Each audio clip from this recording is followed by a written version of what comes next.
This is the IELTS listening test.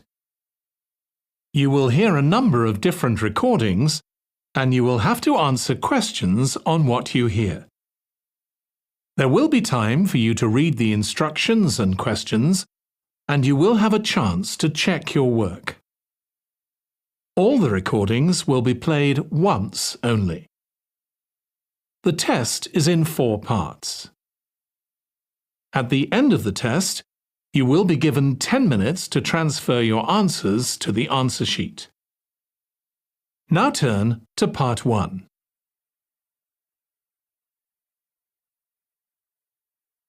Part 1. You will hear a woman talking on the telephone to a man about a car he is selling. First, you have some time to look at questions 1 to 4.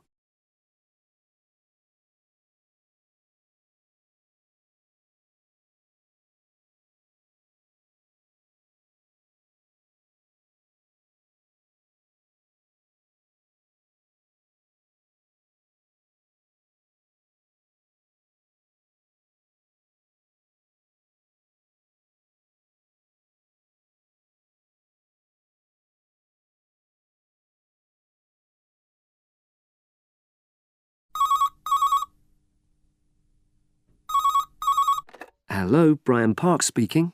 Oh, hello. I'm calling about the advert in the paper. For the car?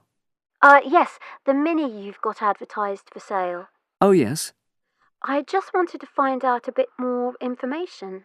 Of course. What would you like to know? It's my brother who's interested, actually, but he's not in today, so he asked me to call you. Fine. Great, thanks.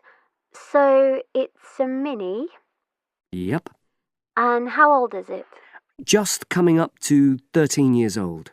And I seem to remember from the ad that it's grey. That's it. Doesn't show the dirt.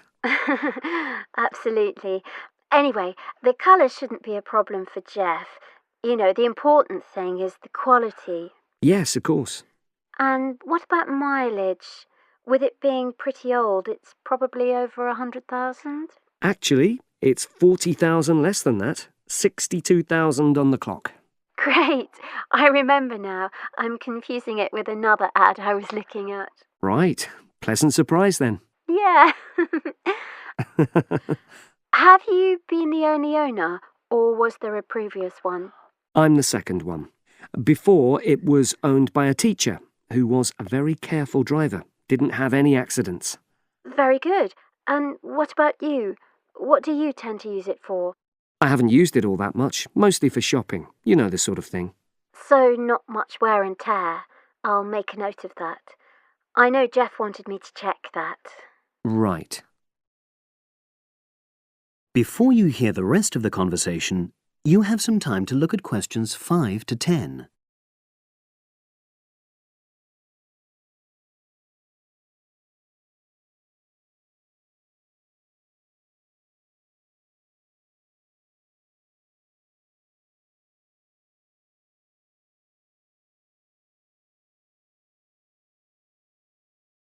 Now listen and answer questions 5 to 10. Now, about the price, I see you've got it down as £1,250. I'm not sure Jeff will be able to come up with that amount. In the ad, I did say 1,250 or nearest offer. So would you be prepared to go down to 1,000? That's really too low, I'm afraid. 1,100? I might be able to go to that. OK, I'll make a note of that. What about tax? Is it due soon? Got another 5 months before it's due. Oh, that's a real plus, yes. I'll make a note of that. OK. Now, you say it's in good condition. For its age, I'd say yes, definitely. It's just been serviced and there were no major problems. Major? I'd be able to show you the service report. The only thing is, you'd have to get a new tyre in the near future. Though it's still OK, you know. It's certainly absolutely safe at the moment. OK, fair enough. Yes, I understand.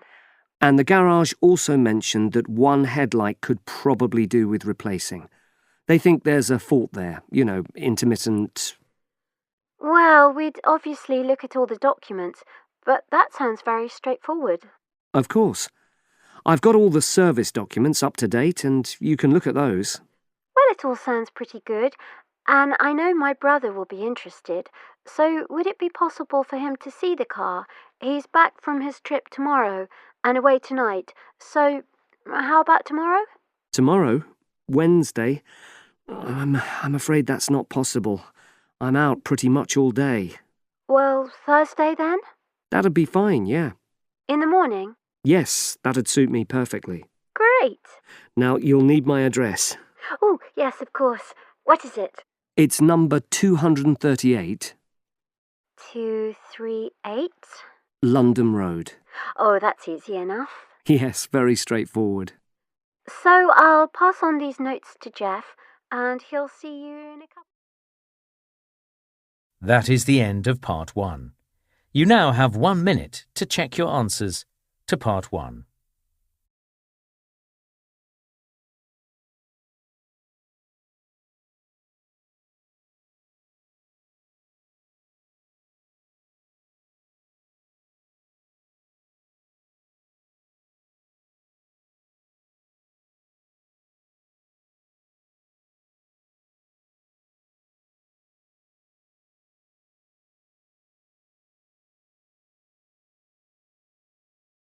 Part 2.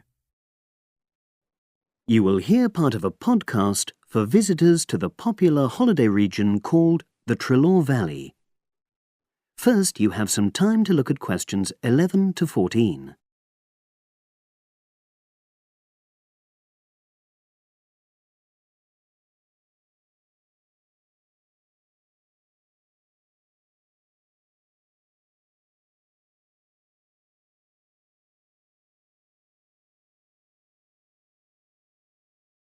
Now listen and answer questions 11 to 14.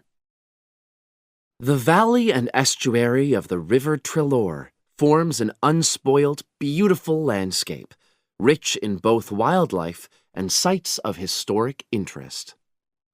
There are many ways to explore the area, and public transport links are good.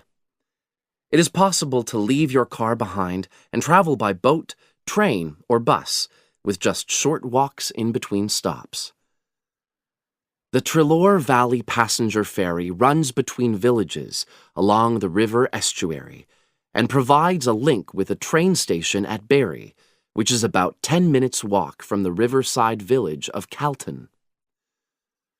In the past, the river was the main form of transport in the area, and as in the past, today's ferry service operates according to nature. The river estuary is tidal, and so the ferry timetable differs from day to day, according to the times and height of the tide. The ferry is also seasonal, normally running between April and September, depending on the weather. A timetable for the whole year can be downloaded from the internet by visiting www.trelawferry.co.uk. If you just want to sit and relax and enjoy the lovely scenery, you can take a river cruise to Calton and back from the nearby city of Plymouth. In the past, steamships brought early tourists along the same route. Queen Victoria and her family enjoyed such a trip in 1856. The journey is quicker these days. The round trip takes between 4 and 5 hours, depending on tides and weather. If you prefer, you can travel upriver by boat and return to Plymouth by train. All cruise boats and trains have wheelchair access. For more information and for departure times, ring Plymouth Boat Cruises on 017 528 23104. Trains run several times a day throughout the year between Calton and Plymouth, with various stops in between. They are used by both local commuters and tourists who want to enjoy the beautiful scenery. The highlight of the journey is crossing the river on the stunning viaduct, which was built at the beginning of the 20th century and towers 120 feet over the water. It is unnecessary to book, and tickets can be bought on the train. For information about fares and timetables, contact National Rail Enquiries by phone or online. The bus service in the Trelor Valley now connects all train stations and villages in the area. Especially for holidaymakers, there's a Rover ticket which can be used at weekends and on national holidays and allows unlimited journeys on those days. The Rover ticket provides great value for money and is now even cheaper than it was last year. An adult ticket costs £5.50 a day. Senior citizens can travel for £4.50, and a family ticket for up to 5 people costs just £12. Tickets can be bought on the bus. Now you have some time to look at questions 15 to 20.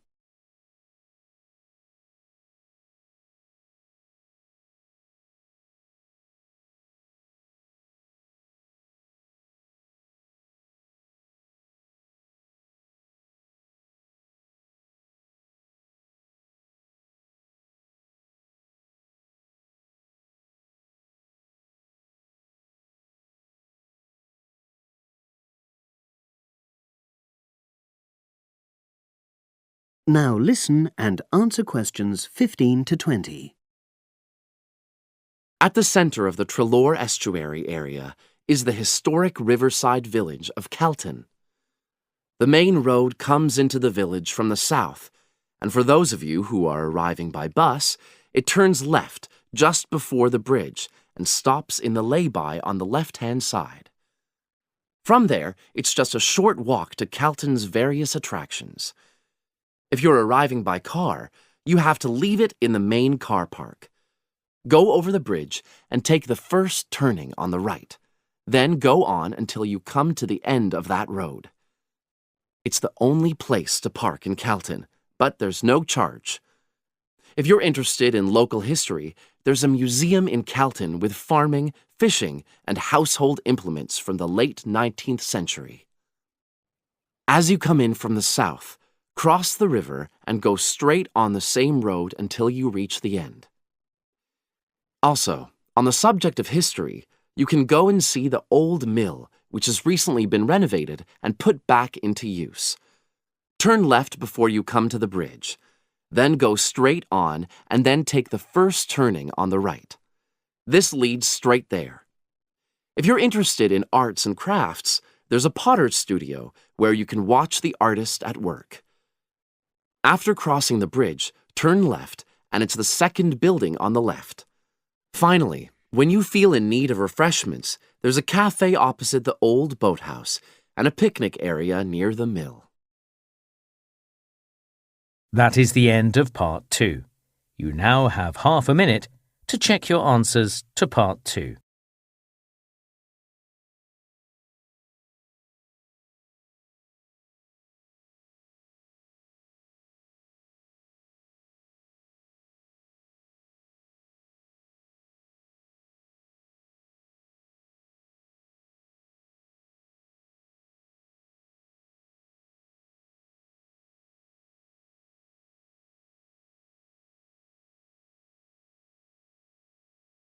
Part 3.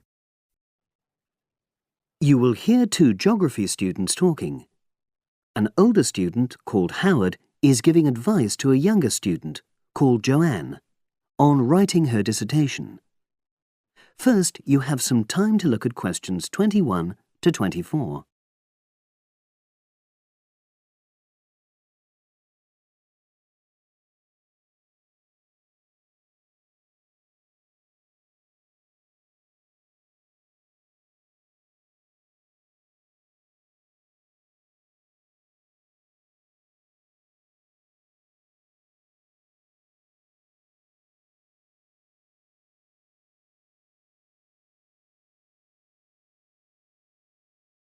Now listen and answer questions 21 to 24.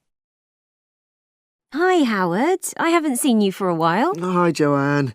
Yeah, they're keeping us really busy on the postgraduate programme. But how are you? You'll be starting your dissertation soon, won't you? Yeah, tutorials start next week. I've got Dr. Peterson. You'll remember it all from last year, of course. It's not something you forget easily. Oh. But seriously, although I didn't expect to enjoy writing my dissertation, and in fact I didn't really find it much fun, I wouldn't have missed the experience. I found it really improved my understanding of the whole degree programme, from the first year on. Right. So, what are you doing yours on? Glaciated landscapes. Although I haven't decided exactly what aspect yet. I did mine on climate systems, so I can't help you much, I'm afraid. But you'll be fine once you start your tutorials. Dr. Peterson will help you focus. I know, and he'll set me deadlines for the different stages, which is what I need. My concern is that I've got tons of material on the topic, and I won't be able to stick to the word limit, I remember I had different concerns when I was doing my dissertation. Last year. Yeah, before my first tutorial, I did a lot of fairly general reading because I hadn't fixed on my topic at that stage. I actually enjoyed that quite a lot and really improved my reading speed, so I was getting through a lot of material. I was frightened I wouldn't remember it all, though, so I got into the habit of making very detailed notes. So, did you find your tutor helpful in getting you started? Yeah, we certainly had some interesting discussions, but it's funny, I saw a brilliant programme about climate change, and it was that really fired me up. It was talking about some recent research which seemed to contradict some of the articles I'd been reading. Now you have some time to look at questions 25 to 30.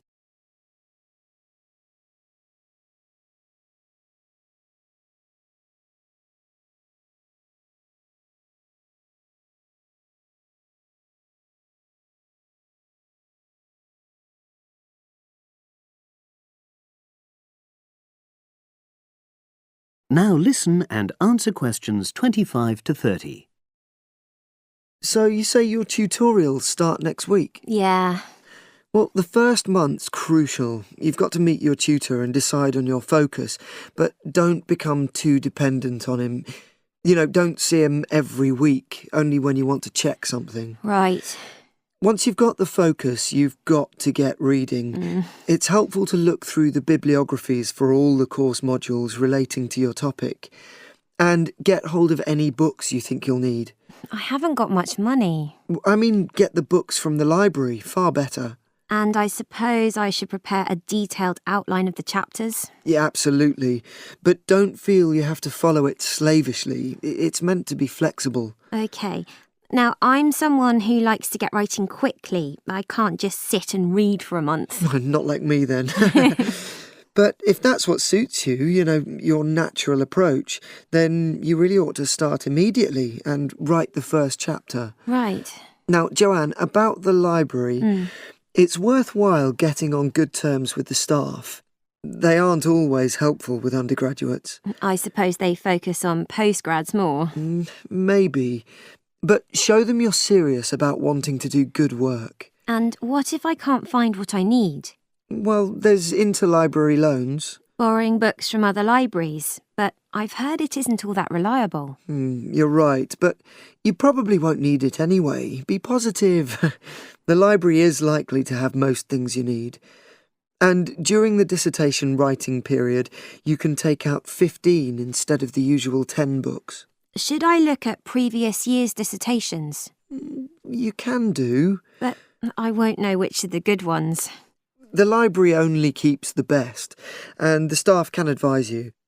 Are they willing to do that? Oh, yeah. And I'm worried about getting journal articles from the electronic library. Well, have you tried to find any yet? No. Well, you should. It's really straightforward.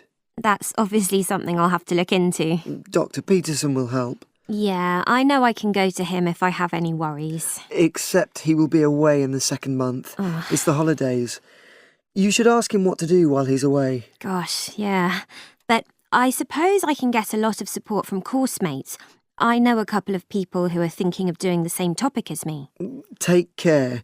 Collaboration can become dependency. I think you'd better see how that works out, what the people are like. You're probably right. About other reading, I suppose Dr. Peterson will recommend plenty of good articles to get me started. One thing I'd find out is what his attitude is to internet sources. Surely not in this day and age. I'd better get that sorted out right at the beginning. I would if I were you. And I've also got some questions about the research sections. How much time I should spend explaining the process? Well, I think that's up to you. You can see how it develops as you're writing. OK. It's the same with things like time management. That's something a tutor can't really help you with. I agree. So, is there anything else you need me to go over? That is the end of Part 3. You now have half a minute to check your answers to Part 3.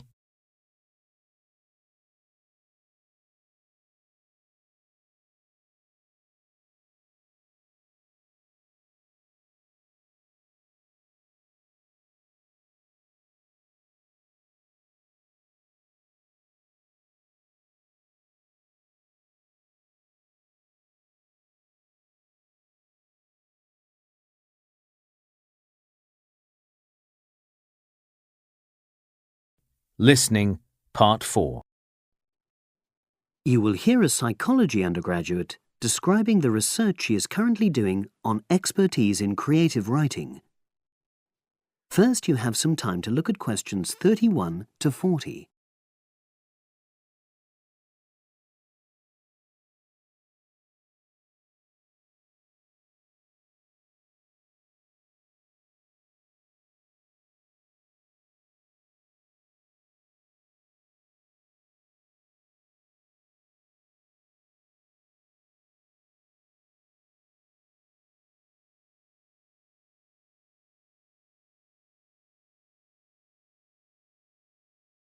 Now listen and answer questions 31 to 40.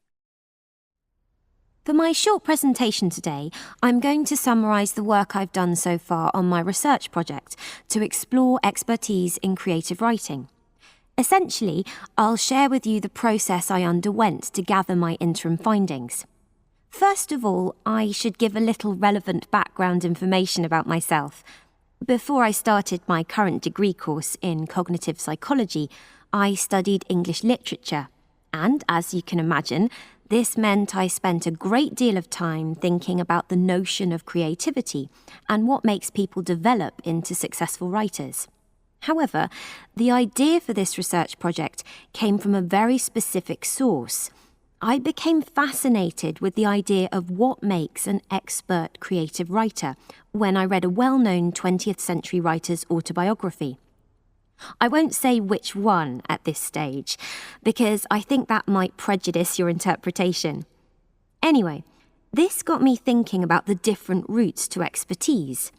Specifically, I wondered why some people become experts at things whilst others fail to do so, in spite of the fact that they may be equally gifted and work equally hard. I started to read about how other researchers had explored similar questions in other fields. I began to see a pattern that those studies which involved research in a lab were too controlled for my purposes, and I decided to avoid reading them. I was quite surprised to find that the clearest guidance for my topic came from investigations into what I call practical skills, such as hairdressing or waiting tables. Most of these studies tended to use a similar set of procedures, which I eventually adopted for my own project.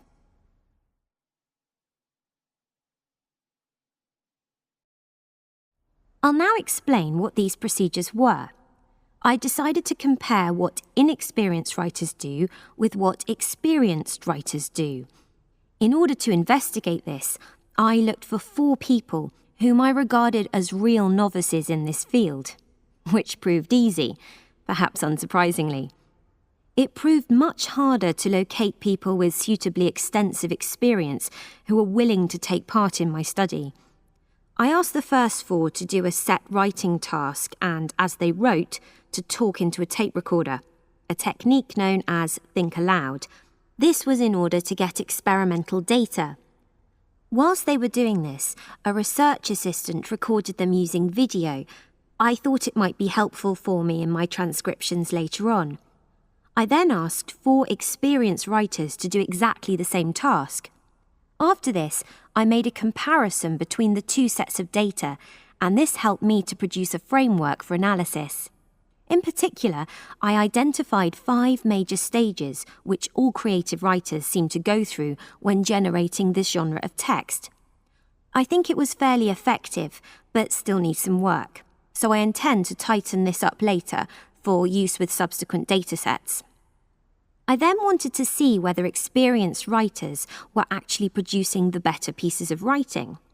So I asked an editor, an expert in reviewing creative writing, to decide which were the best pieces of writing. This person put the 8 pieces of work in order of quality, in rank order, and using his evaluations, I was then able to work out which sequence of the 5 stages seemed to lead to the best quality writing. Now, my findings are by no means conclusive at this point. I still have a long way to go. But if any of you have any questions, I'd be happy to answer them and go.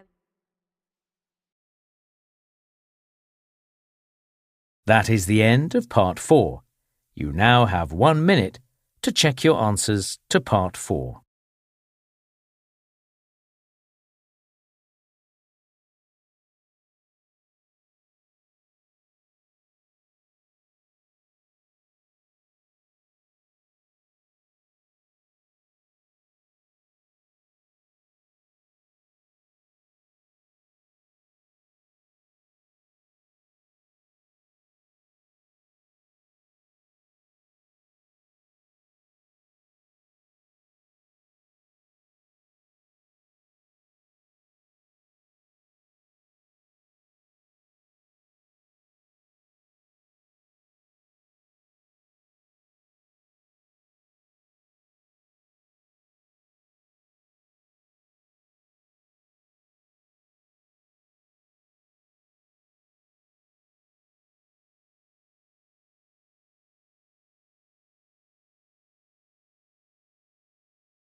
That is the end of the listening test.